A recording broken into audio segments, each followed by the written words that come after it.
He had the look, the swagger, and the undeniable charisma of a rock god. To plenty of people across Canada, he wasn't just some David Lee Roth impersonator.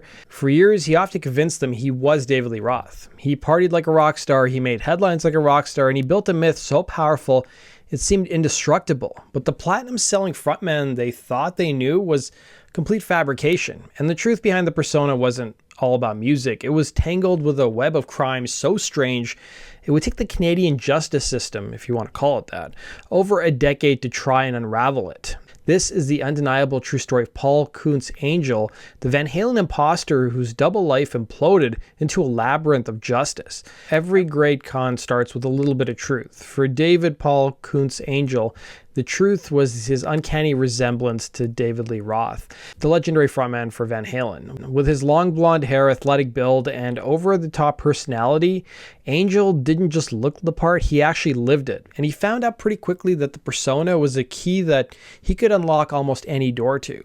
His most infamous public performance didn't happen on a stage, but on the side of a highway in Ontario. According to local news reports from the time on May 23, 2008, police pulled him over. He didn't have a driver's license. Instead, he told them he was David Lee Roth. He claimed he was having a severe allergic reaction, and he was whisked away to a local hospital. But instead of getting treatment, he simply vanished, only to pop up later that night at a downtown bar, holding court and partying with starstruck locals. He was living the rock star life while the real David Lee Roth was on stage hundreds of miles away in New York. It was the perfect example of his audacity. The incident made the local news, blurring the line between the man and the myth. To many, he was just a lovable character, a local celebrity, famous for, well, being famous. But this public act was hiding something much darker. Media reports later brought up a disturbing event from 1988, where a woman that Angel was living with was found not criminally responsible for murder by reason of insanity after she claimed he controlled her. Angel was never charged, but it was a deeply unsettling preview of the chaos that would follow him for the next 30 years.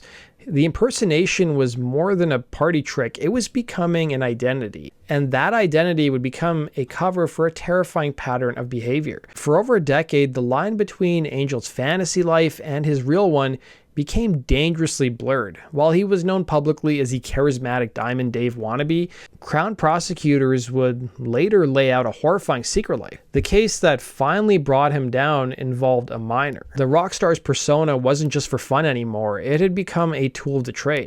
By 2017, the law was closing in, and on June 21st, the RCMP, or the Royal Canadian Mounted Police, issued a warrant for his arrest on multiple charges that spanned several cities in British Columbia.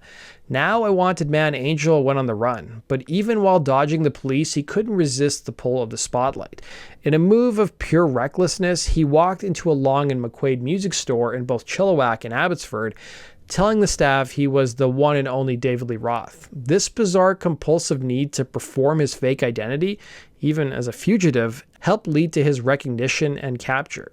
In January of 2018, after months on the run, Angel was arrested. The party was officially over, and the agonizing pursuit of justice was just getting started. The arrest of the David Lee Roth Imposter pulled back the curtain on the performance and revealed the grim reality of the accusations. What came next wasn't a straightforward trial, but a legal saga that's so tangled it's hard to believe. In 2019, after a grueling trial where the complainant testified for 8 days, a verdict was finally reached. The judge, Justice Neil Brown, acquitted Angel on several charges, but did convict him on several serious counts. It may seem like a clear ending, but the story was nowhere near done. Just before he could be sentenced, Angel's defense team made a stunning move. They filed for a mistrial, raising concerns about the presiding judge's mental capacity and his ability to have properly handled the case. In a highly unusual turn, the BC Supreme Court agreed. On January 22, 2020, a mistrial was declared. The conviction was gone, and the entire process had to start from scratch. The retrial began in 2020, but was immediately hit with another roadblock. The complainant, who had already been through days of intense testimony, became too ill to continue with cross-examination. The case was hanging by a thread. The defense tried to get her entire testimony thrown out, but in a critical ruling, Justice Terrence Schultz decided to omit her prior transcripts and video statements as evidence, allowing the trial to move forward.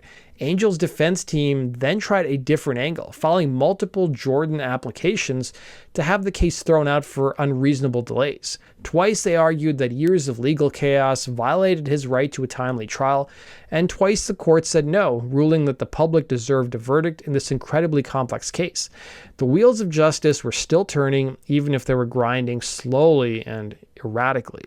By 2023, after years of trials, hearings, and delays, it seemed like the end was finally in sight. The retrial was scheduled to resume on January 30th, and the prosecution was ready. The court was ready, but on the day the trial was set to continue, Angel, well, he was a no-show. He had just simply vanished. A warrant was immediately issued for his arrest. A man who had spent his lifetime pretending to be someone else had performed one last disappearing act, leaving a tangled legal mess and a search for justice frozen in time. A decision in his retrial had been anticipated, but with the accused on the run, the case was once again thrown into chaos. As of the latest available reports from early 2023, the man at the center of the storm, Angel, remains at large. His story started as a bizarre footnote in rock and roll history, the guy who fooled the town into thinking he was a star, but it soon spiraled to something far more sinister. It became a story about the deceptive power of charisma and the slow, often painful, and sometimes incomplete process of justice, at least in Canada's legal system. The case is a stark reminder that the wildest stories are often the ones that are true.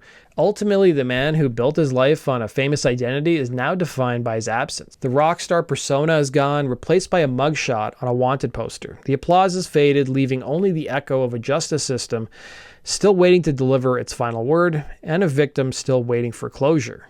That brings us to the end of today's video, guys. Thanks for watching, and we'll see you again on Rock and Roll True Stories.